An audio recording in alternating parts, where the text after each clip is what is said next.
আমার বাচ্চা এই যে ডাল দিয়ে লেবু দিয়ে ভাত খাচ্ছে, আমার 2 বছরের বাচ্চা।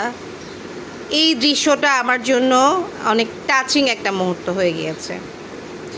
This is very touching issues for me. ও ইউজুয়ালি ও তো হাতে খেতে পারে না, জাস্ট ওর 2 বছর বয়স। সো ও একটু আগে ফিশ দিলাম আমি, পাবদা মাছ, ও একটু খেয়েছে।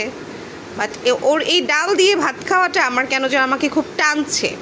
অ্যাজ এ মাদার, ওর তো আপনারা জানেন ওর বাবা মারা গিয়েছে 2 মাস আগে। So I can't explain that or this in this situation, this condition for my baby's feeling actually. What is this, Baba? আচ্ছা আচ্ছা, দাও আমাকে দাও। ও মাই গড, কোরআন শরীফ জায়নামাজে আমি পড়ছিলাম, আমার বাচ্চা এখন বসেছে ওখানে, বসে ডাল দিয়ে লেবু দিয়ে ভাত খাচ্ছে। Can you imagine guys?